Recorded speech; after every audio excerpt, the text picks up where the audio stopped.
ये कहानी एक ऐसे लड़के की है जो अपनी माँ को अपने एक फ्रेंड से मिलाता है और इसके बाद वो लड़का कैसे अपने दोस्त की माँ की ठुकाई करता है। चलिए आज की इस कहानी में देखते हैं। ये कहानी की शुरुआत में हम एक अमीर परिवार को देखते हैं। शहर के सभी लोग इन्हें रिची फैमिली के नाम से जानते हैं। इस फैमिली की एक बहुत बड़ी टेक्सटाइल कंपनी होती है जिसकी शुरुआत मॉरिस ने की थी। मॉरिस का टिम नाम का एक बेटा है। टिम ने एमा नाम की एक रशियन लेडी से शादी की थी। जी हाँ, एक रशियन लड़की से। और टिम और एमा के 3 बच्चे भी होते हैं। सबसे बड़े बेटे का नाम जॉन होता है और सबसे छोटे बेटे का नाम जियान होता है। इसके अलावा एलिशा नाम की इनकी एक बेटी भी होती है। इसके बाद हम रिची फैमिली को डिनर पार्टी की तैयारी करते हुए देखते हैं क्योंकि आज मॉरिस का बर्थडे होता है और इस पार्टी को लेकर सभी लोग काफी खुश होते हैं। तभी वहां पे जॉन आता है। वो आज हॉर्स रेसिंग में अपने दोस्त से ही हार गया था और इसीलिए उसका मूड ठीक नहीं होता। इसके बाद जॉन अपनी माँ एमा से कहता है, मैंने आज पार्टी में अपने गर्लफ्रेंड एवा को भी बुलाया है और मैं जल्द ही उसके साथ शादी भी करने वाला हूँ। फिर डिनर करते टाइम एमा सभी को एक स्पेशल सूप सर्व करती है। ये सूप उसने खासकर जॉन के लिए बनाया था। इसमें हमें मालूम चलता है कि एमा को कुकिंग करने का बहुत शौक है। इसके बाद जॉन के ग्रैंडफादर मॉरिस सभी के सामने अपने रिटायरमेंट की अनाउंसमेंट करते हैं। वो अपने बिजनेस को अपने बेटे टिम और अपने ग्रैंडसन जॉन के नाम पे कर देते हैं। सभी लोग इस बात से काफी हैरान होते हैं कि मॉरिस ने अपने आधे बिजनेस को जॉन के नाम पर क्यों कर दिया। यहाँ पे एलिसा मॉरिस को अपनी बनाई हुई एक पेंटिंग दिखाती है, लेकिन मॉरिस उसके पेंटिंग पे ज्यादा ध्यान नहीं देता। ये देखकर एलिसा को काफी बुरा लगता है।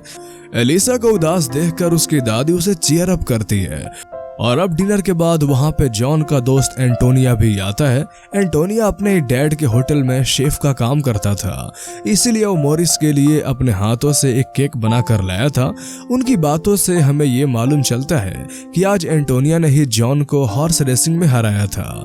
इसके बाद जॉन एंटोनिया को अपनी माँ एमा से मिलवाता है। एमा को एंटोनिया काफी पसंद आता है। अगले दिन एमा जब घर का काम कर रही थी तभी जॉन के कपड़े में उसे एक सीडी और एक लेटर मिलता है। जॉन को ये लेटर एलिस ने लिखी थी। लेटर में एलिसा ने लिखा था वो एक लेस्बियन है और वो एक लड़की से प्यार करती है। दरअसल एलिसा ने ये बात जॉन को इसलिए लिखी थी क्योंकि पूरी फैमिली में इकलौता वही था जो उसकी फीलिंग को समझ सकता था। इसके बाद हम जॉन को देखते हैं। वो एंटोनियो से मिलने के लिए आया हुआ था। यहाँ वो एंटोनिया से ईवा के बर्थडे पार्टी के अरेंजमेंट्स करने के लिए कहता है। इस पार्टी में वो एवा को शादी के लिए प्रपोज भी करने वाला था। बातों ही बातों में एंटोनियो जॉन से कहता है कि मैं अपने डैड के होटल में शेफ का काम मजबूरी में करता हूँ और मेरे डैड के बीच बिल्कुल नहीं बनती और इसीलिए एंटोनियो अपना खुद का रेस्टोरेंट खोलना चाहता है।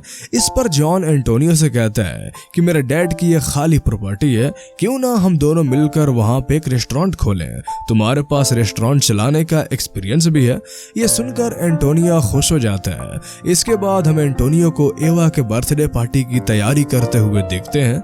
यहाँ पे एमा भी उसकी हेल्प कर रही थी क्योंकि एमा और एंटोनियो दोनों को कुकिंग करना काफी अच्छा लगता है, इसीलिए दोनों के बीच अच्छी बॉन्डिंग भी हो जाती है। इसके बाद हम एवा के बर्थडे पार्टी का सीन देखते हैं, लेकिन एमा इस पार्टी में नहीं होती है। इसके बाद हम एमा को टीम के साथ उसके रूम में देखते हैं। बातों ही बातों में टीम एमा से कहता है कि मैं अपने इस फैमिली बिजनेस को बेचना चाहता हूँ, लेकिन डैड ने आधा बिजनेस जॉन के नाम पे करके ठीक नहीं किया क्योंकि वो अच्छे से जानता था कि जॉन इस बिजनेस को बेचने नहीं देगा। और अगले दिन एमा एंटोनियो के रेस्टोरेंट में जाती है। यहाँ पर एंटोनियो एमा के लिए एक स्पेशल डिश बनाता है। उसे खाने के बाद एमा एंटोनियो से और भी इम्प्रेस हो जाती है। यहाँ पे वो उसकी कुकिंग स्किल की तारीफ करती है। ये देखकर हम समझ जाते हैं कि एमा अब एंटोनिया की ओर अट्रैक्ट हो रही थी।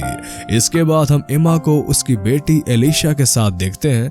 यहाँ पे एलिसा एमा की एक लड़की की तस्वीर दिखाती हुई कहती है कि मैं इससे प्यार करती हूँ। ये देखकर एमा एलिसा से कहती है तुम्हें वही करना चाहिए जो तुम्हें अच्छा लगे ताकि तुम्हें बाद में कोई रिग्रेट ना रहे।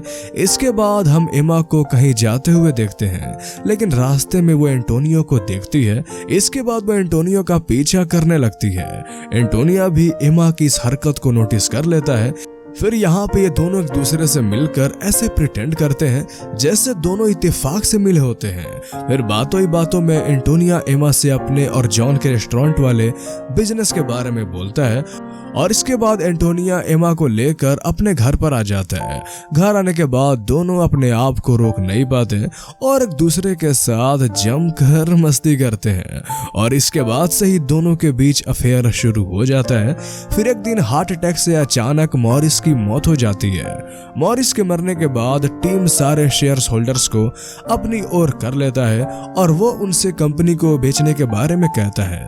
इस बात को लेकर एक मीटिंग भी होती है और इस मीटिंग में जॉन भी होता है। जॉन शेयर होल्डर्स को समझाते हुए कहता है कि हमें इस कंपनी को नहीं बेचना चाहिए, लेकिन कोई भी शेयर होल्डर्स जॉन की बात नहीं मानता। इसके बाद सब लोग ये डिसाइड करते हैं कि हम इस कंपनी को फॉरेन इन्वेस्टर्स को बेच देंगे, जो कि अगले हफ्ते कंपनी को खरीदने के लिए यहाँ पर आएंगे। इन्वेस्टर्स के वेलकम के लिए टीम अपने घर पर एक पार्टी का अरेंजमेंट भी करती है। कंपनी बेचने वाली बात को लेकर जॉन काफी परेशान हो जाता है और फ्रस्ट्रेट होकर वो एलिसा से मिलने के लिए जाता है, लेकिन एलिसा को भी इस बात से कोई फर्क नहीं पड़ता। इसके बाद जॉन जाकर एंटोनिया से मिलता है और उसे रेस्टोरेंट के पेपर्स देता है। साथ ही वो एंटोनिया से इन्वेस्टर्स के वेलकम पार्टी को अरेंज करने के लिए भी कहता है और एंटोनिया भी उस पार्टी को मैनेज करने के लिए मान जाता है। इसके बाद हम एमा और एंटोनिया को देखते हैं। वो दोनों साथ में काफी टाइम स्पेंड करते हैं और इसके बाद दोनों एक दूसरे की प्यास को शांत करते हैं और ये भरपूर मस्ती के बाद एंटोनिया एमा के बाल को काटता है और बदले में एमा एंटोनिया को वही स्पेशल सूप बनाना सिखाती है। थोड़ी देर बाद जॉन भी यहाँ पे आ जाता है, लेकिन एंटोनिया उसे यहाँ पे नहीं मिलता। तभी जॉन वहाँ पे एमा के कटे हुए बालों को देखता है, लेकिन वो बालों को देखकर भी इग्नोर कर देता है। इसके बाद हम पार्टी का सीन देखते हैं। यहाँ पे टीम सारा बिजनेस फॉरेन इन्वेस्टर्स को बेचने वाला था और इस पार्टी को एंटोनियो ने काफी अच्छे से मैनेज किया था और एमा भी इस काम में एंटोनिया की काफी हेल्प करती है। इस पार्टी में जॉन का मूड काफी ऑफ होता है। जॉन का मूड ऑफ देखकर एवा उससे कहती है कि मैं तुम्हारे बच्चे की माँ बनने वाली हूँ। यह सुनकर जॉन काफी खुश हो जाता है। इसके बाद डिनर में एंटोनिया सबके लिए वही सूप बनाकर लाता है जिसकी रेसिपी उसे एमा ने बनाई थी।